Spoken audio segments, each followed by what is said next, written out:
Let me start with something that surprises most people. Why do so many people drink coffee every single morning, eat relatively well, take supplements, and still notice wrinkles deepening, skin thinning, joints feeling stiff, and aging accelerating year after year? What's happening isn't a skin problem, it's a signaling problem. Collagen loss is not cosmetic, it's metabolic. Collagen is the structural protein that holds your body together. It gives skin firmness, joints resilience, muscles elasticity, and your gut lining strength. And while collagen production naturally slows with time, what really accelerates its breakdown isn't age alone, it's unstable blood sugar, chronic cortisol elevation, poor amino acid signaling, and a liver that's stuck in survival mode. And here's the part most people never hear. Your morning coffee can either make all of this worse, or it can become one of the most powerful anti-aging signals in your entire day. When collagen breaks down faster than your body can rebuild it, the skin wrinkles, connective tissue stiffens, recovery slows, and no cream, injection, or powder fixes the root cause if the internal signals are wrong. Think of collagen like scaffolding in a building. You don't rebuild scaffolding by dumping more bricks on the ground.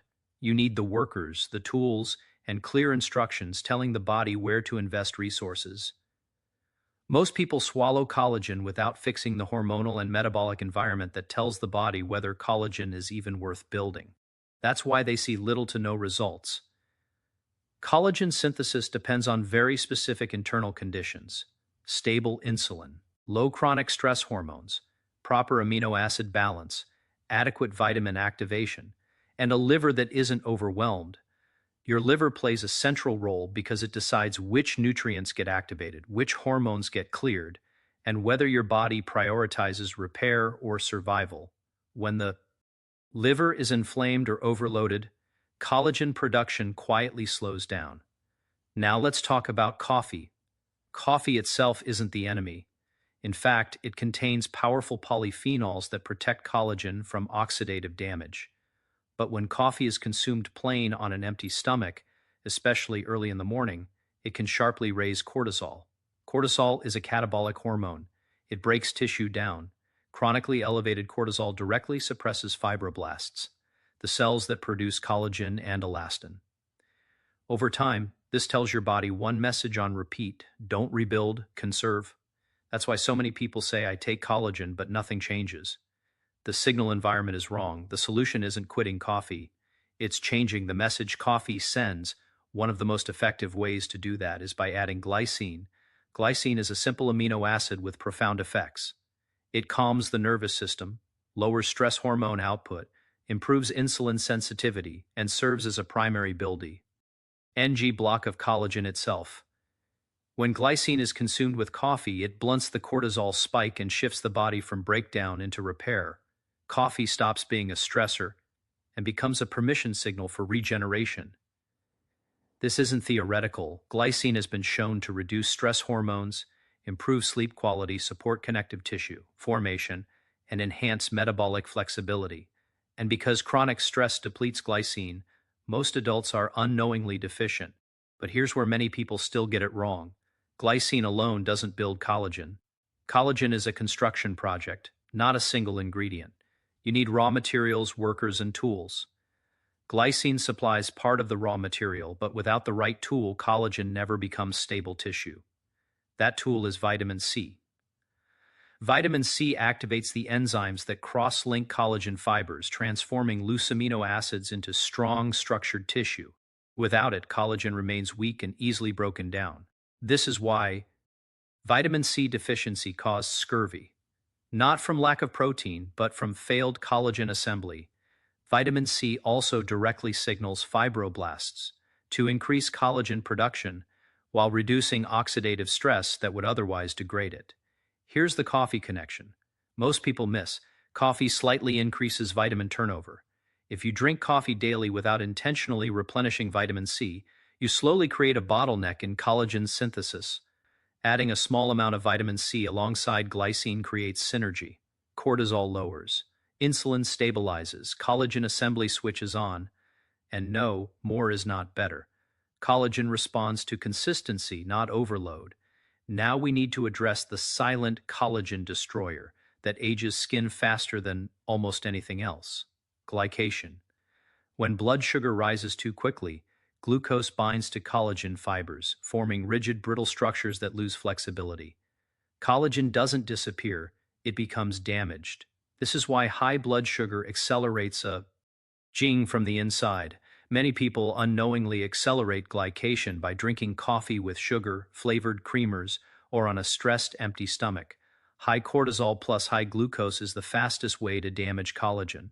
This is where one simple addition changes everything. Cinnamon. Cinnamon improves insulin sensitivity, slows glucose absorption, and reduces oxidative stress. When added to coffee, it smooths the blood sugar response and protects existing collagen from sugar damage. Now something powerful happens. Glycine lowers cortisol. Vitamin C activates collagen assembly. Cinnamon protects collagen from glycation. This is how you think in systems, not supplements.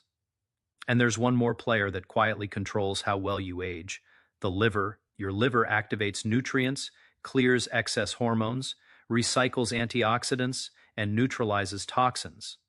When it's overloaded, the body shifts energy away from repair.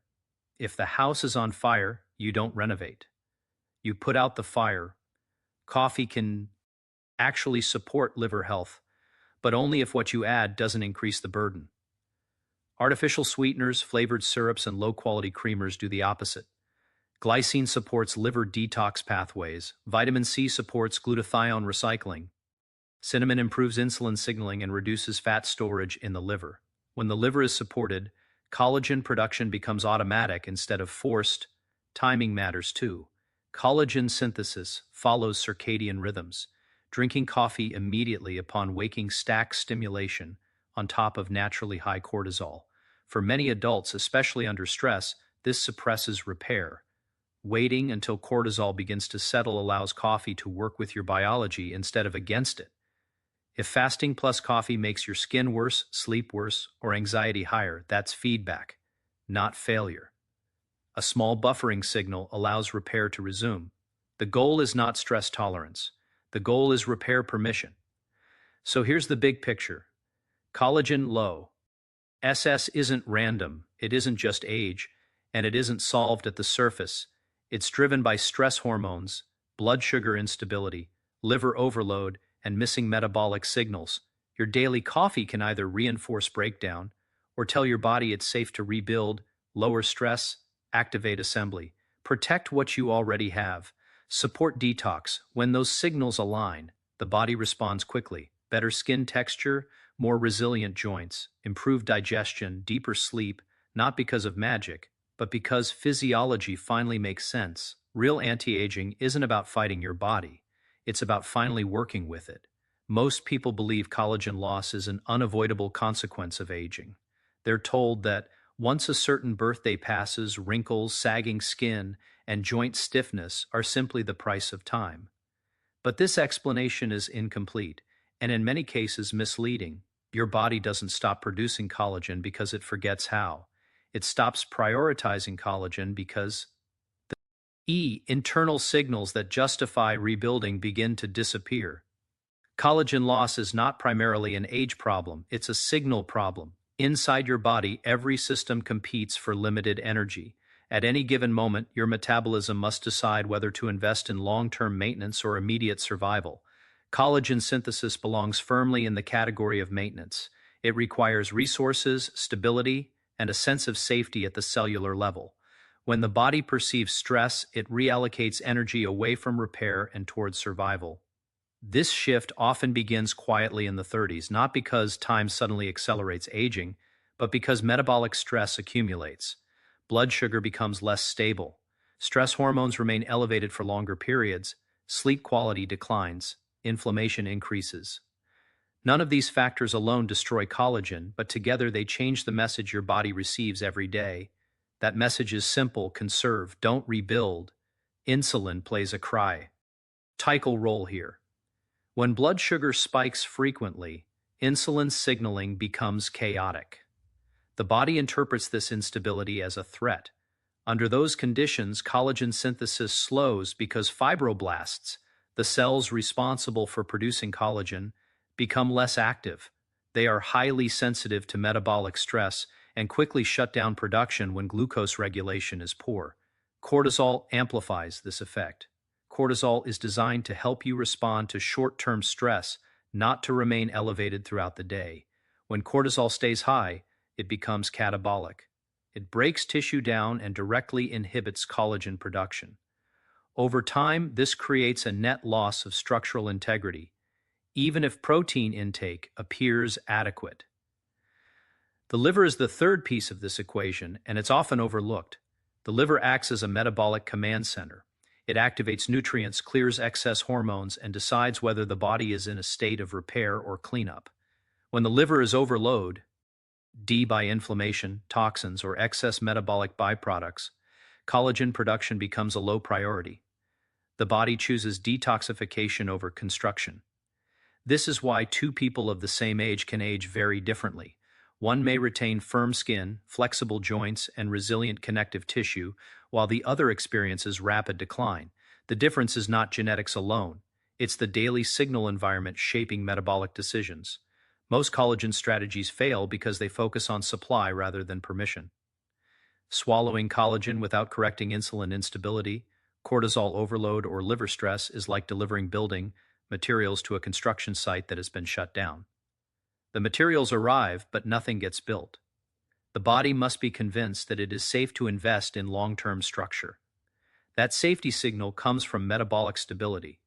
When blood sugar is controlled, stress hormones are regulated, and detox pathways function efficiently, collagen synthesis becomes a natural outcome rather than a forced intervention. This reframes aging entirely. Instead of asking how to replace collagen, the better question becomes, what is preventing my body from prioritizing it? Once you understand that collagen loss is driven by signaling, not time, the solution shifts from chasing products to restoring internal conditions. Aging slows not because you fight biology, but because you stop sending the signals that tell your body to break itself down. And that is where real sustainable collagen restoration begins. Once you understand that collagen loss is driven by signals, not age, the next question becomes obvious. What are the daily habits sending the strongest breakdown signals? For most people, it's something they never suspect. Their morning coffee itself isn't harmful. In fact, high-quality coffee contains polyphenols that reduce oxidative stress and can protect collagen when used correctly. The problem isn't coffee, it's how and when most people drink it. The body follows a natural rhythm every morning. Cortisol rises before waking to help you feel alert and mobilize energy. This rise is normal and necessary, but when coffee is consumed immediately upon waking, especially on an empty stomach, it stacks stimulation on top of an already elevated cortisol curve. This creates a hormonal overshoot. Cortisol is a catabolic hormone. It breaks tissue down to release fuel. When cortisol spikes repeatedly, day after day, it quietly suppresses the very cells responsible for repair. Fibroblasts, which build collagen and elastin, are particularly sensitive to cortisol. Elevated stress hormones signal them to slow down or stop production entirely. This is why so many people who drink coffee first thing in the morning experience thinning skin, increased joint stiffness, and slower recovery over time, even if they eat well later in the day. The damage isn't dramatic or immediate, it's cumulative. A small daily signal repeat, aided for years, reshapes physiology. Drinking coffee on an empty stomach also affects blood sugar regulation. Without any buffering nutrients, coffee increases adrenaline and accelerates glucose release from the liver. This leads to rapid blood sugar fluctuations, which further reinforce the stress response. The body perceives instability, and instability tells it to conserve rather than rebuild. For women and adults under chronic stress, this effect is often amplified. Hormonal sensitivity, sleep disruption, and existing metabolic strain make the system less resilient to repeated cortisol spikes. What feels like a harmless habit becomes a silent accelerator of aging. This explains a common frustration. People add collagen supplements, skin treatments, or anti-aging products, yet nothing seems to change. The body isn't refusing to absorb collagen, it's refusing to invest in it. Repair requires safety. Safety requires stability. Coffee consumed without metabolic support sends the opposite message. It tells the body that resources are needed for immediate survival, not long-term structure. Over time, collagen becomes expendable. But this doesn't mean coffee must be eliminated. It means coffee must be contextualized. When coffee is consumed after the initial cortisol surge has begun to settle, and when it's paired with calming and stabilizing signals, its effect changes completely. Instead of pushing the system into breakdown, it enhances focus, improves antioxidant defenses, and supports metabolic function. The key insight is this: your body doesn't respond to what you consume in isolation. It responds to the hormonal environment in which consumption occurs. Two people can drink the same coffee and experience opposite outcomes depending on timing, stress load, and nutrient pairing. One reinforces aging, the other supports repair. This is why coffee has earned such a confusing reputation in health conversations. It's not inherently pro-aging or anti-aging, it's context dependent. Once you recognize coffee as a hormonal signal rather than a beverage, everything changes. You stop asking whether coffee is good or bad and start asking what message it's sending to your nervous system and metabolism. When that message shifts from urgency to stability, collagen production no longer has to be forced. It becomes part of the body's natural maintenance cycle again. And that sets the stage for the next critical step: understanding how to transform coffee from a stress amplifier into a signal that actively supports repair, resilience, and long-term structural health. Once coffee is no longer acting as a stress amplifier, the next question becomes how to actively shift the body into repair mode. This is where one overlooked amino acid changes everything. Glycine is one of the simplest amino acids in the body, yet it has some of the most powerful regulatory effects on metabolism, stress hormones, and tissue repair. Unlike stimulatory compounds, Glycine works by calming the nervous system and restoring balance. This is critical because collagen synthesis only occurs when the body feels safe enough to invest in long-term structure. One of glycine's most important roles is its ability to lower cortisol output. Glycine activates inhibitory neurotransmitters that reduce stress signaling in the brain. When cortisol falls, fibroblasts receive a clear message that breakdown is no longer necessary. This alone removes one of the biggest barriers to collagen production. Glycine is also a primary structural component of collagen itself. Nearly a third of the collagen molecule is made of glycine, but its value isn't limited to being raw material. Glycine improves how the body handles glucose, smoothing blood sugar fluctuations that would otherwise trigger stress responses. Stable blood sugar means fewer hormonal interruptions to repair processes. When glycine is added to coffee, something unique happens. The stimulating effects of caffeine remain, but the stress response is buffered. Instead of pushing the nervous system into overdrive, coffee becomes a balanced signal that supports focus without triggering breakdown. This changes the metabolic interpretation of the habit. Another overlooked benefit of glycine is its role in sleep quality. Glycine supports deeper, more restorative sleep by lowering core body temperature and calming the nervous system. Better sleep further amplifies collagen repair, since most tissue regeneration occurs during deep sleep phases. The effects compound over time. Modern adults are often deficient in glycine without realizing it. Chronic stress, high-protein diets focused on muscle meats, and increased detox demands all increase glycine requirements. When glycine is insufficient, the body borrows it from connective tissue, accelerating collagen loss even in people who consume adequate protein. That is why simply increasing protein intake doesn't solve the problem. The amino acid balance matters. Glycine restores that balance and gives the body permission to stop breaking down tissue to meet short-term needs. When coffee is paired with glycine, it stops being a daily withdrawal from your structural reserves. It becomes a signal of safety, stability, and repair. And once that signal is established, the body becomes far more responsive to every other collagen-supporting strategy that follows. That's the quiet power of glycine. Even when stress hormones are controlled and the body has enough raw materials, collagen production can still fail if one critical factor is missing. This is where most collagen strategies quietly break down. Collagen is not simply consumed and absorbed as finished tissue. It must be assembled inside the body step by step through tightly regulated enzymatic processes. Without the proper activation signals, collagen remains incomplete, fragile, and easily degraded. Vitamin C is the switch that turns this assembly process on. Inside the body, vitamin C activates specific enzymes responsible for stabilizing collagen fibers. These enzymes allow collagen strands to fold into their proper structure and bind together into strong, resilient tissue. Without vitamin C, collagen synthesis stalls at the final stage.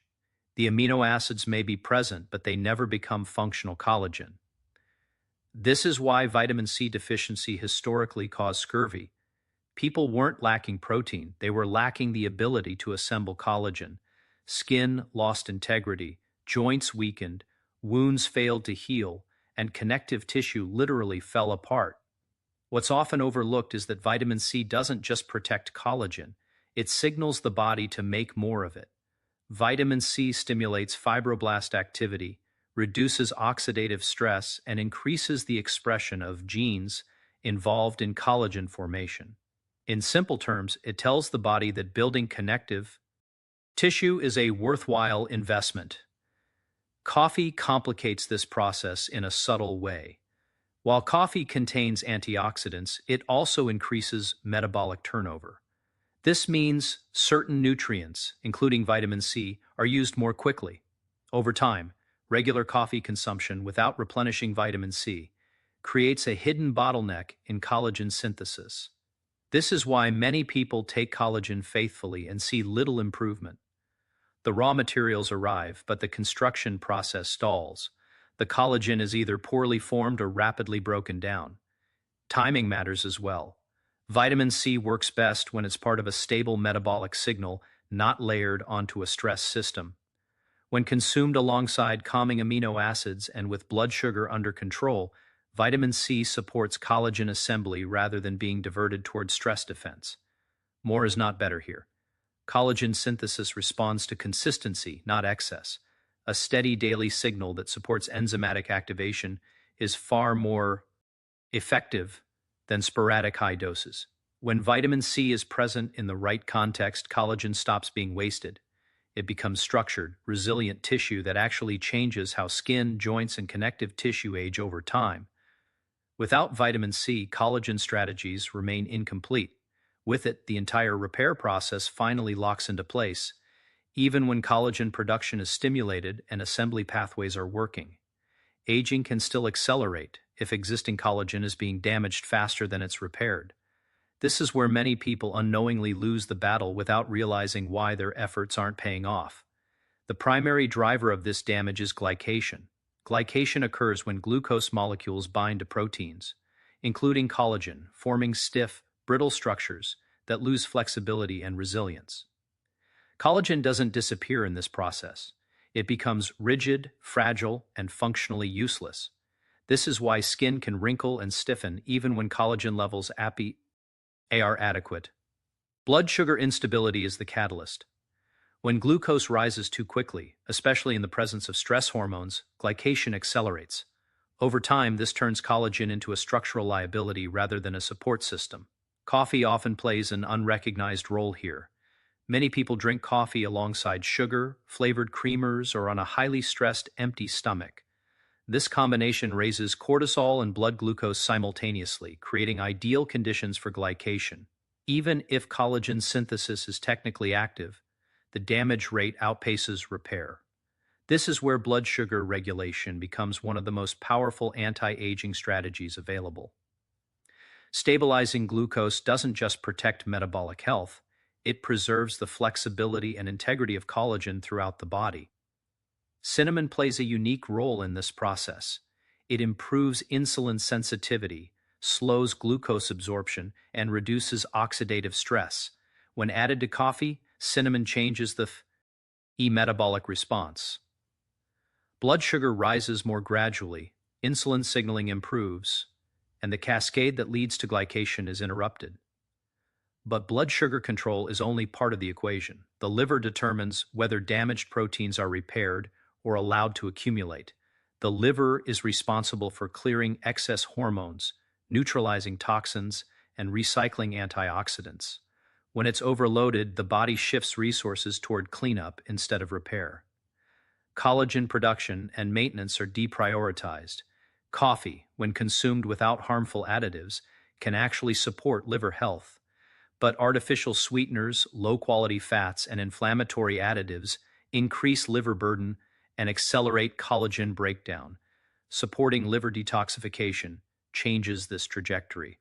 When the liver is functioning efficiently, oxidative stress decreases, hormones stabilize, and collagen turnover becomes balanced instead of destructive. What's often missed is that the liver and blood AR systems are deeply interconnected. Insulin resistance increases fat storage in the liver, and a stressed liver worsens glucose control. Breaking this cycle protects collagen on multiple levels. This is why anti-aging strategies fail when they focus on isolated nutrients. Collagen protection requires reducing damage while allowing repair. Blood sugar stability prevents glycation. Liver support clears inflammatory byproducts. Together, they preserve the collagen you already have while allowing new collagen to form. Aging accelerates not because collagen production stops, but because damage overwhelms repair. When that imbalance is corrected, aging slows naturally from the inside out. This is the final piece. Protecting structure is just as important as building it.